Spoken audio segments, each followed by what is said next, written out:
Y el caso de Guatemala es posiblemente el caso que más brincó al escenario global y sobre todo al escenario regional. Y le queríamos pedir si pudiera para nuestros radioescuchas un poco como resumir qué fue lo que sucedió en Guatemala que fue tan diferente a lo que ha estado pasando en otros lugares.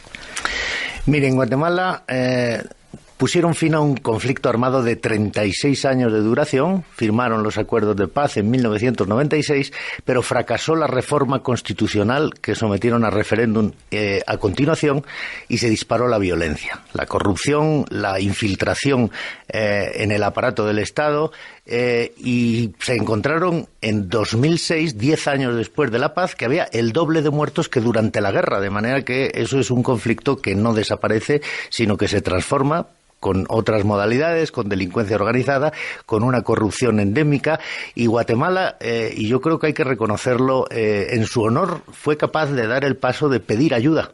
De decir, mire, tenemos buena voluntad, pero no podemos con un fenómeno de criminalidad tan grave que nos desborda. Y eso es lo que dio lugar a que Naciones Unidas crease la Comisión Internacional contra la Impunidad. Un equipo de 200 internacionales que acudieron a ayudar a Guatemala en ese esfuerzo de seguridad y de justicia, y que hay que señalar, y eso me parece muy importante como lección, digamos, o como ejemplo que otros países en situaciones parecidas pueden aprender. La violencia en Guatemala se ha reducido a la mitad. Es una profesión de alto riesgo en Guatemala, ser presidente de la República. Ya se ve que sí. A ver, pongámoslo así, Carlos, es una profesión de alto riesgo en Guatemala si hay una instancia de justicia que persigue delitos y que los procesa.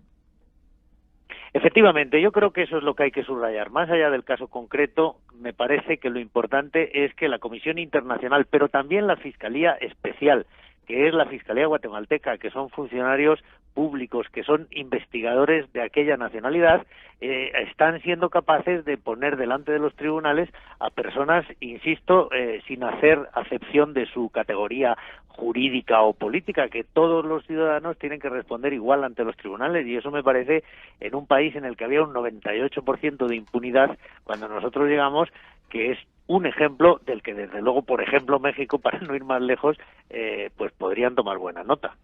Hombre, por eso me has ganado la pregunta, porque al oír esto, desde luego los mexicanos y las mexicanas nos preguntamos qué sucedería en un país como México, que tiene cierta disfuncionalidad en materia de procuración e impartición de justicia, sobre todo cuando se trata de los poderosos. Bueno, tenemos incluso determinaciones legales que impiden procesar a un presidente y, bueno, pues eso parece una historia lejanísima para México, que un expresidente de la República que haya cometido hechos de corrupción o situaciones ilegales, etcétera, pudiera llegar precisamente a los tribunales. Esto que tú dices es fundamental, la igualdad ante la ley. Fuiste o no fuiste presidente, no importa, si hiciste algo, hay que responder por ello. Exactamente, sí, es que eso es importantísimo, porque además envía el mensaje apropiado a la sociedad, que es un mensaje contra la impunidad.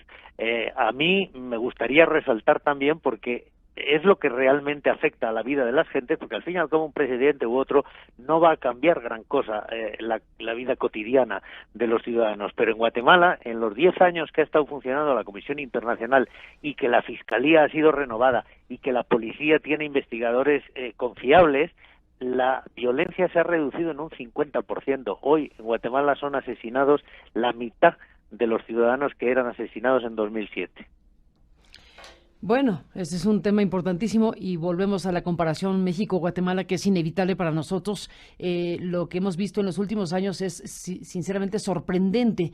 Para ti, que viviste la experiencia de ser este primer responsable de esta CICIG, bueno, sería bueno que nos ayudaras a entender cómo es que se llega a este punto en un país, cómo es que una nación acepta que lleguen fiscales extranjeros por la colaboración directa, en este caso de Naciones Unidas, o de la OEA en Honduras en este caso también, pero digamos, ¿cómo es que llega un país, este caso de Guatemala, a aceptar que vengan fiscales e investigadores de otros lugares para que en una coordinación, que sería buenísimo nos explicaras, se dé una vuelta, un giro copernicano en materia de justicia?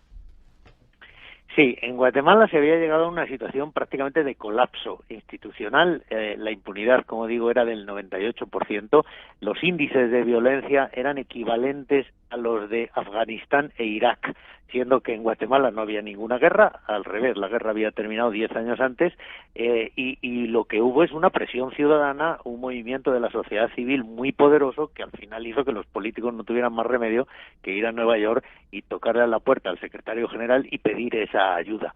Yo creo que esa situación no se da en México y que habría que empezar seguramente por ahí, por la movilización de la sociedad civil y por la presión ciudadana y de los medios que hagan ver a los políticos que la situación es insostenible, para que de esa manera, pues yo no sé si van a ir los políticos mexicanos a Nueva York a pedir ayuda, pero por lo menos que dejen aceptar la presencia de observadores o de expertos extranjeros que de alguna manera provoquen ese cambio. Se tiene que producir un vierteaguas, tiene que haber un antes y un después en lo que es el respeto de la legalidad, y eso solo se demuestra con casos que se lleven ante los tribunales y que obtengan sentencia condenatoria. La gente no podemos pedirle a estas alturas actos de fe, tenemos que demostrarles que sí se puede, que se puede hacer justicia y que los tribunales están a su servicio, no al servicio de los poderosos.